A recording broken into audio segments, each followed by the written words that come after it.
Howdy all, and welcome officially to EDU 600 Research and Evaluation Methods. I am your professor, Dr. Kimberly Green. Please call me Dr. K. And I am thrilled, truly thrilled. This is exciting. Here it is, Spring 1, 2017, and this entire course has just been rebuilt. I started working on a refresher of it last year for a couple of reasons. I am the chair of the MAE curriculum team, and we had this kind of sense that this course wasn't serving students throughout the rest of their programs. So what we've done is we've had a complete rebuild from the bottom up. This is a new text than what students used to use, and this is actually a wonderful text. It helps us understand how research serves us. The goal of this class is not to turn you into someone who's going to just, live in the library forever and just live in theory. This is about being practical, being able to understand research so that it serves you in your practice and it empowers you to be able to understand it enough that you can do your own. So this is a crucial course. It sets you up for success in the rest of your programs, your formal education here at Brandman. You will be doing research, you'll be applying and writing formal papers in all the rest of your courses, particularly your MAE core courses, 605, 606, 607, 608, and 609. Every single one of those courses has a formal academic paper. They're all a little different in nature, but indeed, basic APA, understanding what it is, how it serves us. Now, you haven't been asked to get the APA manual. However, I am telling you right now, if someone has a copy of it that they're not using and they're willing to let you borrow or let you have, make sure it's APA 6. Don't make the mistake of getting the old version, APA 5. That's happened before. It's not about that you memorize every single rule in the book, but that you have enough of a base that you're able to write at the level expected of a master's student. So this is a base course, base understanding of research, how to read it, how to find the valid stuff. What is the difference between valid and invalid? We all need to be research literate because there is so much coming at us. And if it could possibly be more timely, we don't know what's going on right now at the Department of Ed. We really don't. There's going to be all new people coming in, and they are, we just don't know. So it is a crucial time for educators of all levels to really be empowering ourselves so that if someone says, well, look, teacher, you shouldn't do that because here's a piece of research that validates that it's bad, well, hang on, this is not valid. Look, it's not from a valid source. They've misinterpreted the data. So this really is a course for practitioners, okay? This is a course for you. Now, me, I'm in my 12th year here, and I'm from Iowa, so I'm a very straight shooter. I tell you honestly, this is a class for practitioners, okay? So please don't let numbers and terminology make you nervous. It's numbers, terminology, these are all things we're here together to become comfortable with, to explore. I will push you.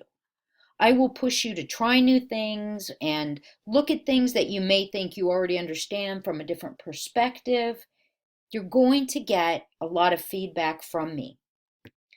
Videos, not so much podcasts. I stopped doing those. People didn't enjoy listening to them. They like the videos better. I guess it's the hair. uh, Videos, text, rubrics. You've got to read and listen to what I send you, please. Inside your grade center, don't just look at the points. I guarantee you 99.999% of the time, there is specific written or a video feedback waiting for you there. Please go through all the feedback. Reflect upon it so you can use it immediately. I clear my schedule as much as I can to try and get you all the feedback from the previous week by Wednesday. Monday, Tuesday, Wednesday, basically no one's allowed to call me or talk to me because I am busy trying to make sure I get you all the feedback you can then immediately apply, right? Doesn't do you any good to get feedback on work 3 weeks out. That's not fair. So again, that whole Iowa thing, I am very straightforward. I will tell you where there are things that you need to focus on. When I give compliments, please know they are genuine. Okay? So always, when you log in, always take a look at the announcements. I do also click the button so they get emailed to you, but sometimes that email just doesn't come in, and I know some people aren't as awesome about checking their email on a regular basis as you should be, and that is a big expectation. Please check your Brandman email at least 3 times a week, okay? Especially if you have a smartphone, it's very easy to set it up on your smartphone so it populates right there. I do it, you can do it. What else before I get into the hardcore expectations? No, I'll tell you that in a minute. Let me throw this out. Again, I know for a lot of you, it's your first course back. 2 crucial things for your success. Number 1, I am a constructivist professor. What that means is that I seriously value your engagement in your learning process. This is not, tell me what to read and let me take the test. Not on any level. Okay? What this course is engagement, exploration, discovery, constructivism, where you are truly responsible for your engagement in the learning process. I'm not just going to say blah, blah, blah, and then expect you guys to put down on paper blah, blah, blah. This really is about, well, I don't understand. Okay, so let's hash it out. How did that happen? Or what is the question? Or why did that come to you? Why is that important to you? It doesn't matter if you get an A in this course if you can't transfer and translate all that it represents and offers you out into the real world. Every one of the learning objectives and outcomes for this course truly are designed to empower you as an individual through inquiry and critical thought. And there will be some cognitive dissonance, and that's okay. So, engagement, engagement, engagement. With your own cognition, and here's where I was going with this the second half, and with your peers. In our threaded discussions, which there you saw, we have the shortcut and there's always a link inside each class. In our threaded discussions, yes, it is your responsibility to respond to the initial prompt, question, topic. But please be very clear, that is a starting place. It does not define and hold back the whole of the conversation. It is a diving board from which we then springboard into the topic. And it should continue to expand and kind of go out in different directions. Your inquiry, your critical thinking. We are all a group of peers, whether you've been teaching for 500 years or 15 minutes. Everyone has different perspectives and different questions and different ways of being. We all learn better, particularly adults, by hearing and reflecting upon what others are doing or seeing with the same context that we're trying to come to grips with. Why? Because sometimes the very things that have made us successful up to this point are the very things that stop us from moving forward. And I know those of you who've been teaching for a couple of years are probably nodding right now as I'm saying this. The very things that made us successful and or made us good students can hold us back from being great learners. Don't worry about what your professor wants. Don't worry about what you think the answer should be. Don't worry about the points. Focus on what is the intention here? What is it I'm supposed to be hashing out? Let yourself be present in the learning process. I promise you, the points will come, and anything in this course, except for the signature assignment at the very end, can't touch that. Anything else in this course, as long as you're really trying, if you have a spectacular, it's just a total disaster because you tried something new and you really reached out and you really went, oh, I'm going to go for it. And it didn't work. I will work with you and help you to redo it and refine it because your learning is my focus. I will move heaven and earth to support you in your learning as long as you are my partner in the learning process. I mean that very, very genuinely. So, what does that have to do with this video? I'm now going to be very clear with my expectations for you and your expectations you should have for me. When this video is over, please, the very next slide in this Prezi where you got this video, there's my email, kgreen with an E at the end, because my in-laws are pretentious, at brandman.edu. Okay? Now, you may have already noticed. I try and find joy and fun in everything I do. I'm not glib. Believe me, I take the work we do together very seriously. But I want to have a good time. I want to enjoy the process. I'm far more present in my own processes when I can enjoy it. So yeah, I'll bring in pop culture references and I'll make jokes and I'll send videos and stuff, but I am not glib about the work. Okay? I don't take myself overly seriously. I try not to. If I do, I've got a 9-year-old who'll bring me down to earth really fast. So please don't mistake a smile and a grin and a funny video. Please don't mistake that for being glib and not taking this seriously, okay? So here, primary email. This is the email whenever you're trying to just reach me. When this video is over, this is the email. Send me an email. How's that for written on? Send me an email saying, yes, I watched the video. I understand the expectations. I'm all good, or I have a question about them. Let's start the dialogue, okay? So that's how you complete this orientation. You send me an email. You can make a video if you want. You send me an email clarifying that you're cool with the expectations, okay? If anywhere throughout the course you're using Google Docs and you want to share with me a presentation, a Google Doc, anything, please use the other email here, the mail.brandman.edu. Okay? We have, you don't even want to know, multiple. If there is an emergency, because they happen, right? We're all grown-ups, life happens. Please do send me a text. Let me know who it is.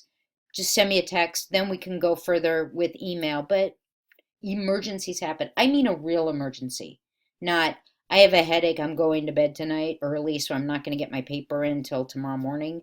That's not an emergency, that's an email. Okay, we know what emergencies are, real emergencies. So that's how you're going to complete this. All right?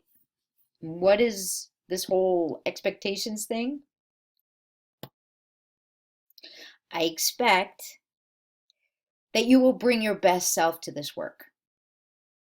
I expect that you will engage with the course shell and the different activities a minimum of 3 different days across the week. A minimum of 3 different days across the week. Remember, we are doing accelerated semesters. In 8 weeks, you are doing an entire semester's worth of work. Yeah, it's a lot. Believe me, it's a lot for us too. I am empathetic. You also have jobs. I recognize that. Believe me, I have been in your shoes. I have been the working teacher who was working to get her advanced degrees. I got it with a family, with a house, with pets. I got it. I'm incredibly empathetic, which is why these expectations need to be very clear. So that I don't want you to feel like, oh, she doesn't get it. She's asking so much. Mm-mm. I really do. I am very empathetic. Life does happen. Something occurs. A kid gets sick. Something's going to be a day late. Email me, Dr. K, I'm sick. Is this okay? Talk to me. All right? I'm a real life human being. That's one thing you can expect. That when you email me, you will get a response within 48 hours.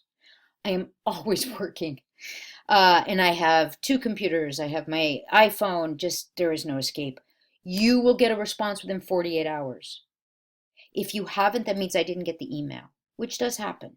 All right? So I expect that engagement will be a two-way street. I expect you will read all of the information posted for you and the instructions and the rubrics. It is crucial that you read the rubrics for all the different assignments. The kind of detail that we put into our rubrics, you can't put in instructions as well because there's just cognitive overload. That's a best practice when it comes to designing. You'll get more into that in 609 curriculum design. Please don't ever just read the instructions and go. If there is a rubric, which there usually is, if there is a rubric, read the instructions, then you will read the rubric. That is a major expectation to get the minutia, all the details. So I expect you will read what is presented. I expect you will go through instructions and rubrics. I expect you will communicate. I expect you will be present. I expect you will log in a minimum of 3 different times throughout the week. Not leave everything for 7 hours on a Sunday. If you do that, you will hate this course and you will learn a third of what is possible for you to learn here. Okay? This is not a cram course. This is not. It just isn't. The threaded discussions, speaking of expectation, in-course information, you will see there is the file with the key rubrics. Da, da, da, da, da, da, da, da, da. Oh. Key rubrics and core documents. First one you want to go through is our threaded discussions. Remember I mentioned I'm a constructivist? You really need to be clear with those expectations. They, like I said, they're not about, well, I believe this and here's why. No, it's about truly negotiating meaning with your peers and learning more, engaging in inquiry and critical thought more through those conversations. It's not about coming in and validating what you already know. It's about starting to discover how much more there is to understand and getting a sense of it. One of my heroes even says that, education is the process of discovering how much you don't know. There's a lot to that. I like that. So, expectations, I really expect you'll do your best. And you'll be open to the feedback. And you will work respectfully with your peers. If you have a problem, you will ask for assistance from each other, from me. We're all in this together. We are all peers. Again, whether you've been teaching for 500 years or 5 minutes. Everybody has something to bring. A question that may seem, I should know this answer, I'm embarrassed to ask it. You could open up a whole new line of thinking for someone who had completely been going in a different direction. I learn more about your growth through your questions than your answers. So, threaded discussions. First post is due by end of Wednesday. Okay. before you go to bed Wednesday night. There's no time limit on it. If it comes in at 2 o'clock in the morning Thursday because you were up all night, don't worry. It's not that kind of thing. But we want to engage in real conversation, which means 3 different days across the week. So, first post due by the end of Wednesday night before you go to bed, so that we have Thursday, Friday, Saturday, Sunday to truly engage. Just because the conversations are asynchronous doesn't mean they're not genuine. And now I've hit the 20-minute mark, and I promised I wouldn't go over that. So, my friends, honestly, authentically, from the bottom of my heart, I really do welcome you. I'm so excited. Here we go. I hope you love this course. And I know people go, ugh, research and ugh, APA formatting. Guys, this is getting ready to really rock the rest of your program. This is setting you up for success, and I'm thrilled to be on this journey with you. Here we go, my friends. Onward. Don't forget to send me your email. I gave you my expectations. Let me make sure you're cool. All right, here we go.